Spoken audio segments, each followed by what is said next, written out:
सोचिए, महाराष्ट्र का एक छोटा सा कस्बा है चाकूर, जहां आमतौर पर सब कुछ शांत रहता है। सब एक दूसरे को जानते हैं, पर कभी कभी ना इसी शांति के पर्दे के पीछे कुछ ऐसा हो जाता है जो सबको हिलाकर रख देता है। ये कहानी बिल्कुल वैसी ही है। रिश्तों में धोखे और एक ऐसी भयानक साजिश की जिसकी कीमत एक मासूम बच्चे को अपनी जान देकर चुकानी पड़ी। और इस पूरी कहानी के बीच में ना एक सवाल है, एक ऐसा सवाल जो दिमाग को सुन्न कर देता है। वो ये कि कोई माँ ऐसा कैसे कर सकती है, अपने ही बेटे को एक झूठी कहानी में क्यों फंसाएगी। आइए मिलकर इस पूरी उलझी हुई गुत्थी को सुलझाने की कोशिश करते हैं। तो बात शुरू होती है एक बिल्कुल आम सी रविवार की सुबह से। चाकुर के महादेव मंदिर के जो पुजारी हैं, उनके दो पोते, एक 10 साल का साई चरण स्वामी और दूसरा उसका चचेरा भाई सिर्फ 7 साल का देवांश स्वामी, दोनों घर के पास ही खेल रहे थे और अचानक गायब हो गए। बस एक पल, और देखते ही देखते एक हंसते खेलते परिवार की दुनिया ही उजड़ गई। और देखिए वक्त कैसे बीता। सुबह के 7 बजे बच्चे गायब हुए, परिवार ने ढूंढा, परेशान हुए और दोपहर 1 बजे तक पुलिस को खबर कर दी। लेकिन इसके ठीक 1 घंटे बाद ही दोपहर के 2:10 पर एक दिल दहला देने वाली खबर आई। देवांश, छोटे वाले बच्चे की लाश घर के पास ही एक खाली प्लॉट से मिली। सोचिए उस कस्बे पर क्या बीती होगी। अब इस पूरे मातम और दहशत के बीच में ना अचानक एक उम्मीद की किरण जगती है। जो दूसरा बच्चा था साई चरण, वो मिल जाता है और उसके मिलने के साथ ही एक कहानी भी सामने आती है।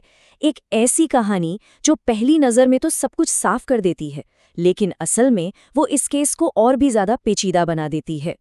तो हुआ ये कि देर रात को चाकूर से करीब 40 किलोमीटर दूर लातूर शहर में साई चरण मिला। उसने वहां एक मैकेनिक से फोन लेकर अपने पापा को कॉल किया। जाहिर है परिवार ने राहत की सांस ली, लेकिन एक बहुत बड़ा सवाल भी खड़ा हो गया। आखिर 10 साल का एक बच्चा अकेला इतनी दूर कैसे पहुंच गया। जब पुलिस ने साई चरण से बात की तो उसने जो बताया वो काफी चौंकाने वाला था। उसने कहा, एक औरत थी, वो हम दोनों को उठाकर ले गई थी। मैं तो जैसे तैसे उसके चंगुल से भाग आया। अब देखिए, इस बयान के बाद तो केस सीधा सीधा अपहरण का बन गया। पुलिस ने अपनी पूरी ताकत उस अनजान औरत को ढूंढने में लगा दी। लेकिन कहते हैं ना, पुलिस की नजरें बहुत तेज होती हैं। जो सीनियर ऑफिसर्स थे, जैसे लातूर के एसपी अमोल तांबे, उन्हें साई चरण की कहानी में कुछ खटक रहा था। बच्चे के बताने का तरीका, उसके हाव भाव, कुछ तो था जो फिट नहीं बैठ रहा था। और बस यहीं से इस केस की जांच ने एक ऐसा मोड़ लिया जिसकी किसी ने कल्पना भी नहीं की थी। पुलिस ने जब गहराई से सोचना शुरू किया तो कई गड़बड़ियां नजर आईं। पहली बात, बच्चा ये ठीक से नहीं बता पा रहा था कि वो चाकूर से लातूर यानी 40 किलोमीटर पहुंचा कैसे। दूसरी बात, जिस औरत का वो जिक्र कर रहा था उसका कोई अता पता नहीं था, ना कोई सीसीटीवी फुटेज, ना कोई चश्मदीद, कुछ भी नहीं। और सबसे बड़ी बात, उसकी कहानी में छोटी छोटी बातें आपस में मेल नहीं खा रही थीं। पुलिस ने बच्चे से बहुत प्यार से धीरे धीरे बात करना जारी रखा और फिर आखिरकार वो सच सामने आ ही गया। साई चरण ने जो बताया वो सुनकर पुलिस वालों के भी पैरों तले जमीन खिसक गई। उसने कहा, मुझे किसी ने किडनैप नहीं किया था। मेरी अपनी माँ ने ही मुझे बस में बिठाकर लातूर भेजा था और ये पूरी कहानी बोलने के लिए सिखाई थी। बस साई चरण के इस एक बयान ने पूरे केस का रुख ही पलट दिया। पुलिस का सारा शक अब उस अनजान औरत से हटकर बच्चे की अपनी मां 34 साल की अनीता स्वामी पर आ गया। वही अनीता जो मारे गए बच्चे देवांश की चाची भी थी। और जब पुलिस ने अनीता से पूछताछ की तो उसने जो कबूल किया वो सच में रोंगटे खड़े कर देने वाला था। अनीता ने जो किया वो कोई अचानक हुआ हादसा नहीं था, बल्कि एक सोची समझी साजिश थी। देखिए कैसे।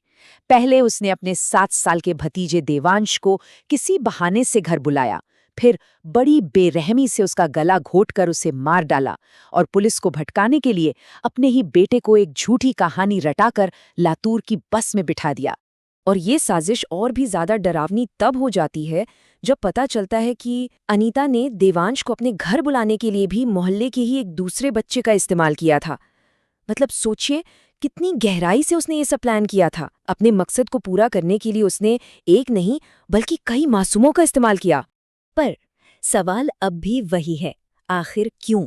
कोई औरत, कोई माँ ऐसा क्यों करेगी?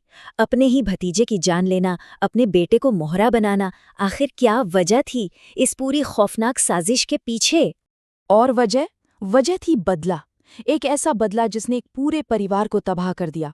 अनीता को शक था कि उसके पति का किसी दूसरी महिला के साथ चक्कर चल रहा है और वो उस महिला से बदला लेना चाहती थी। बस इसी बदले की आग में उसने ये पूरी साजिश रच डाली ताकि हत्या का इल्जाम उस महिला पर लगे और वो झूठे केस में जेल चली जाए।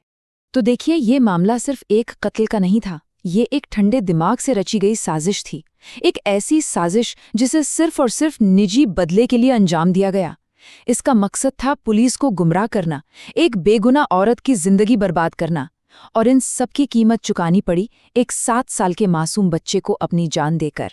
चाकुर की ये घटना ना हमारे सामने एक बहुत ही दर्दनाक सवाल छोड़ जाती है कि आखिर रिश्तों में आई कड़वाहट इंसान को किस हद तक गिरा सकती है। क्या वो इतनी ज्यादा हो सकती है कि एक मासूम बच्चे की जान की भी कोई कीमत ना रहे? ये कहानी सच में एक चेतावनी है कि बदले की आग जब लगती है ना, तो सबसे पहले अपना ही घर जलाकर राख कर देती है।